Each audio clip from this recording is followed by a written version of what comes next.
filmes biodegradáveis de acetato de celulose com adição de diferentes carotenoides. O presente trabalho foi desenvolvido na Universidade Federal do Rio Grande do Sul, no Laboratório de Compostos Bioativos do Instituto de Ciência e Tecnologia de Alimentos. A pesquisa teve a orientação do professor Alessandro Rios e a coautoria de Renato Queiroz, e é referente ao trabalho de Anderson Coutinho como bolsista de iniciação tecnológica.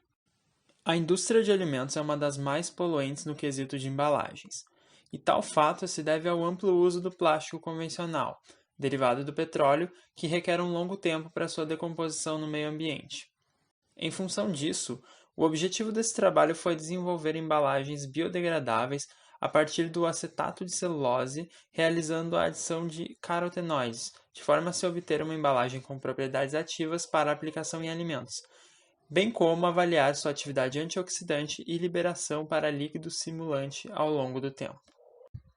Primeiramente foram obtidos os carotenoides. A bixina foi extraída com acetato de etila após lavagens com hexano e metanol para remoção de impurezas e então saponificada com uma solução metanólica de hidróxido de potássio para acidificação e obtenção dos sais de norbixina, que são secos e concentrados em rota evaporador. O licopeno é extraído de tomates maduros por agitação mecânica em Becker com acetato de etila, posteriormente é separada a água e filtrado o extrato para a posterior secagem do solvente por rota evaporador. A zeaxantina é extraída dos frutos do goji berry, com o uso de acetona em um tubo Falcon que é levado ao túrax. A água é então separada e o solvente removido por rota evaporador. A solução dos filmes é obtida pela solubilização do acetato de celulose em acetona e após a adição dos carotenoides previamente quantificados por espectroscopia do UV visível e diluídos em acetona. Os filmes são secos em cuba com umidade relativa próxima a 30% e a temperatura ambiente durante 24 horas para total remoção da acetona. A análise de atividade antioxidante utilizou óleo de girassol embalado em sachês de cada carotenoide na concentração de 0,1% e um filme controle. Eles foram armazenados em câmaras sob condições aceleradas de luz e temperatura e analisou-se o índice de peróxidos, que é um indicador do grau de degradação de óleos.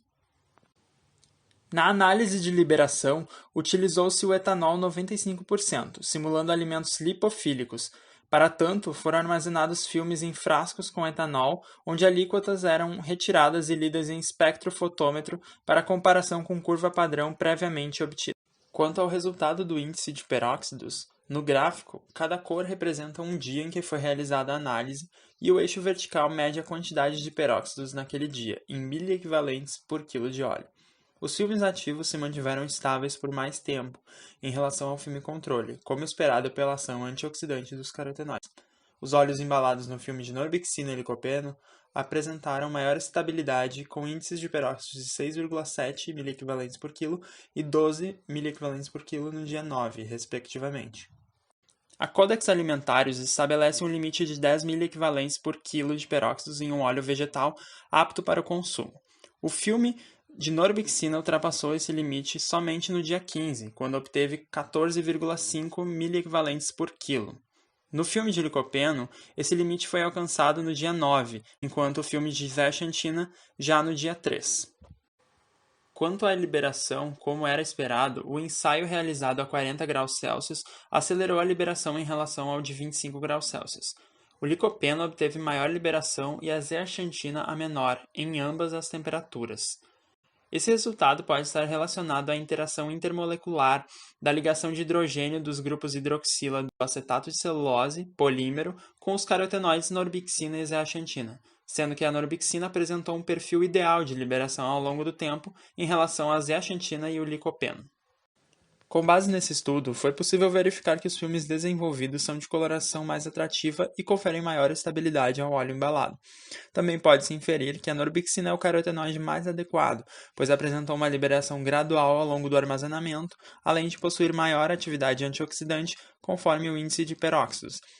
Dessa forma, é possível reduzir o uso de aditivos como antioxidantes nesse tipo de alimento e oferecer à indústria de alimentos uma alternativa sustentável em embalagem.